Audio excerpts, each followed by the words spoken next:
We were under contract, and contracts are every 7 years. They're biblical things every 7 years. And Chad actually was the one who wanted to renew it the first time. And it just sort of was so great. And you know, the first time I thought, he's the romantic in the family, by the way. Oh, yeah.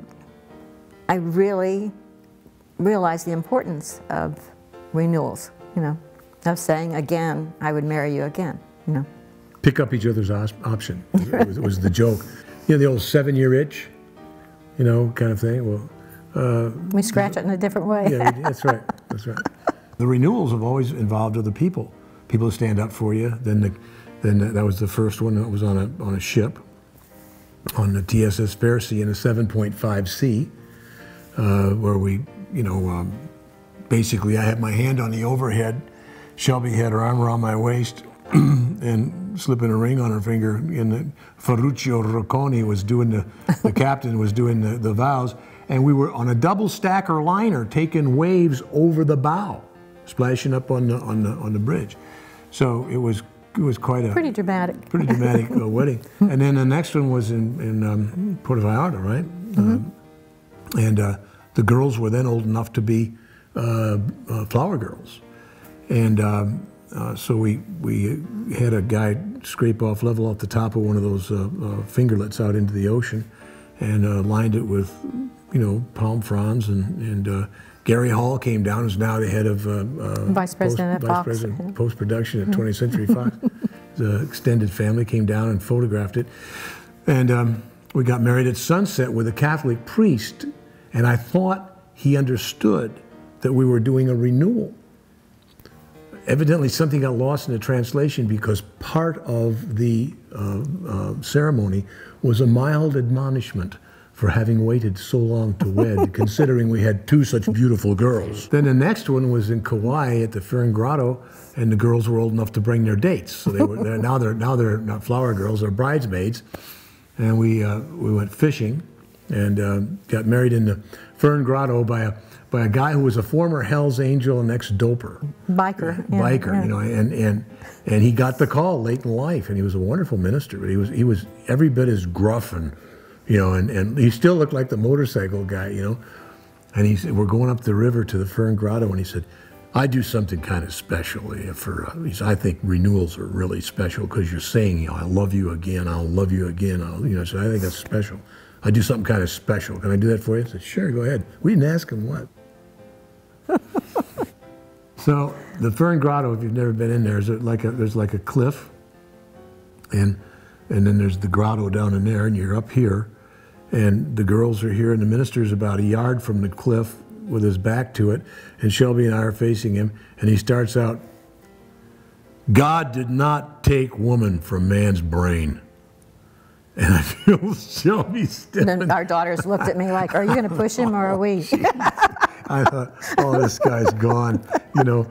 And he says, but from his ribs, so that she might be close to his heart, that she might stand under the protection of his arm. He lived. That her mouth might be close to his ear for counsel, that their spirits might blend in concert. And he goes on. By the time he finishes, we're down, we're over the falls, you know, instead of him. Next was Eloise. I had a spiritual guide on this planet named Reverend Eloise Page, who died in her 90s. She was a Christian spiritual medium, and she was a great counsel to me. And Shelby said, you know, Eloise should do the next one. So we went to Florida, and Eloise did a wonderful ceremony for us at Spirit Lake in Casadega, Florida. The next one was in Mexico, the Ensenada, in Ensenada. And our girls went online and became the, you know, Mary Iberia ministers. And they married us. $10 minister. So they performed the ceremony. And then the next one was here, and they performed the ceremony again.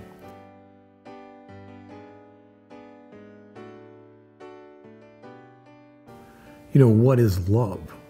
Love is knowing. Love is friendship. Love is respect. Love is appreciation. So I'd say instead of falling in love, you know, we've been growing in love. Yeah, growing in love. From the first time as we said before we saw each other, we felt we knew each other from before. Not just before in this life, but before. And so had a head start. That was a head start. That was a big head start.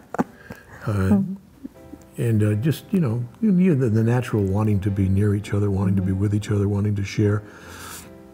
That was all there. But I think you really, you grow in love.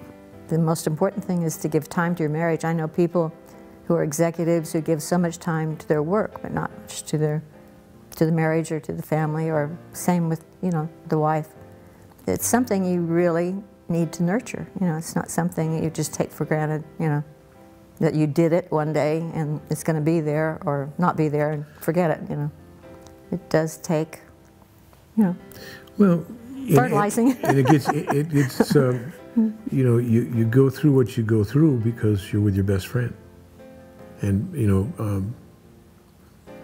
that means a lot, stands for something. It's, you know, if there's rough times, well, okay, then you go through those rough times, make you stronger. One thing that helps you grow is learning how to fight fair.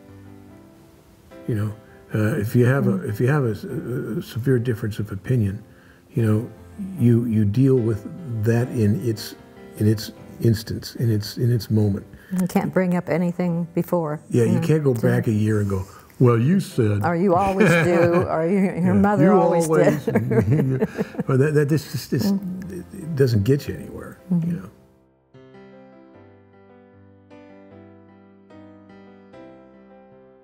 We ham and egg it.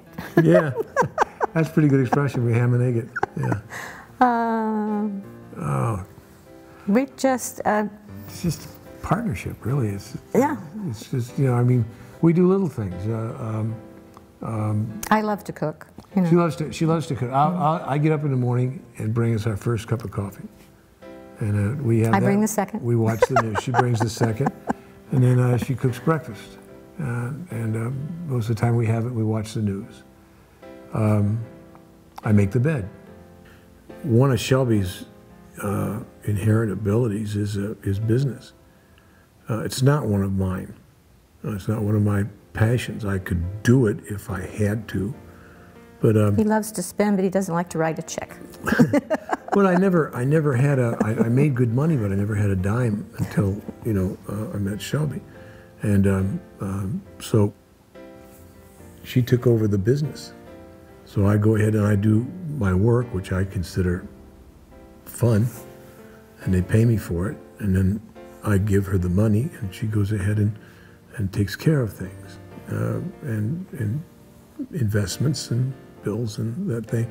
And she does it so well. One thing we've done is, with the exception of the movie I made in Peru, Euro Stand Alone, we've not been apart more than, we've kind of made it a rule not to be apart more than 2 weeks. I think that's really important. It's a good rule. When I did Centennial and it was in Chicago, in Colorado, Shelby was a teacher, and the girls were small then, so we just rented a small ranch in was it Estes? Estes Park. Estes Park, and we were there while I was doing the picture for 5 or 6 weeks.